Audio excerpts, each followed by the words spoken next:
What's happening, brothers? Matt Deeks here. Appreciate you guys for dropping by. Now, what if I told you one of the most terrifying chapter masters in Warhammer 40k just got gravely wounded? Tyberos the Red Wake, the silent, colossal chapter master of the Carcharodons, has officially suffered a catastrophic injury in new canon lore.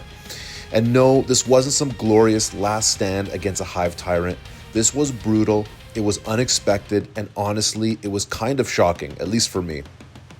Today, I'm breaking down exactly what happened to Tyberos, how he got his grave injuries, what this means for the Carcharodons, and whether Games Workshop is setting something bigger up for the Carcharodons and Tyberos. With that being said, guys, don't forget to like, subscribe, and let's get into it. Okay, so before we talk about the injury, you need to understand who Tyberos actually is in the lore. Tyberos is the chapter master of the Carcharodons Astra, one of the most mysterious and brutal Space Marine chapters in the entire setting. He has always been described as massive, even by Space Marine standards, completely silent in demeanor, and utterly merciless in battle. And if you guys have been watching my videos, you know I love the Carcharodons and I love Tyberos, so I had to talk about this. So he wears heavily modified Terminator armor and wields twin relic gauntlets known as Hunger and Slake. This is a character who carved his way through the Badab War and built a reputation that borders on myth. He's often written almost like a horror presence within the Imperium, something unleashed rather than deployed, which makes what happened next even crazier. So the recent event comes from a short story called A Tithe of Shadows, and this is released through Black Library as part of an expanded Carcharodon lore set. Now, during a ritualized Tithe mission where the Carcharodons extract gene stock and other resources as part of their grim duties, something goes catastrophically wrong. Tyberos is personally present during this operation when he is suddenly ambushed. And this is what makes it so shocking.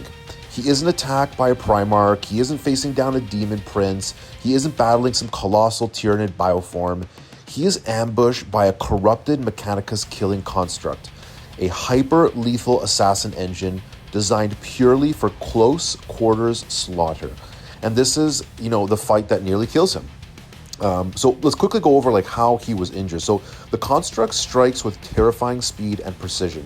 This isn't a dramatic, drawn-out duel filled with speeches and epic battles. It is fast, violent, and devastating. The attacker tears into Tyberos, destroying his ancient Terminator warplate and catastrophically damages it. His armor, which has stood through some of the most brutal campaigns and wars in Imperial history, is breached. He sustains severe, potentially life-threatening injuries during the engagement. Now, this is not described as a minor wound. It is not something he simply shrugs off. He is left gravely injured. Yes, Tyberos ultimately destroys the construct.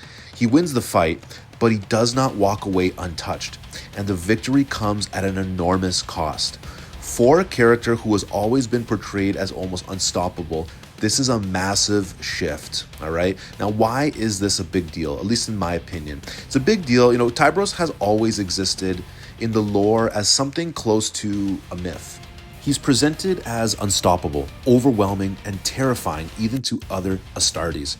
So for Games Workshop to deliberately shatter his armor and leave him gravely wounded without immediately clarifying his recovery feels intentional. In Warhammer 40k storytelling, when a major chapter master suffers catastrophic injuries, it usually sets up something significant.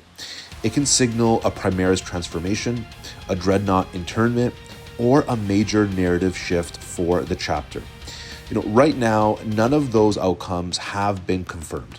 His fate beyond being gravely injured has been left deliberately open. So what could all this mean? Now, in my opinion, this feels like a setup. The Carcharodons have been receiving more narrative attention recently through Black Library, and also with the new DLC skin in Space Marine 2. You don't nearly kill off a character like Tyberos unless you're planning to do something with him. This could be anything. This could be the groundwork for him crossing the Rubicon Primaris and becoming a Primaris Marine. It could set up a future Dreadnought incarnation, of the Red Wake. They could even be leading toward a larger campaign or model release centered around the Carcharodons. It could mean anything. Okay, or it could honestly be something more thematic, right? It could be a reminder that even legends bleed. Could just be that, right? For the first time in a long time, Tyberos feels vulnerable, and that changes how we look at him moving forward. So here are my closing thoughts. Like Tyberos the Red Wake, he's not confirmed dead.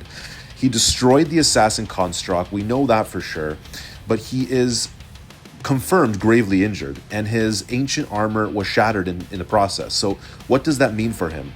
That alone is one of the most significant developments this character has ever had in the lore. For a figure built up as a silent, unstoppable executioner, this moment introduces uncertainty. And in Warhammer 40k, uncertainty usually means something big is coming next.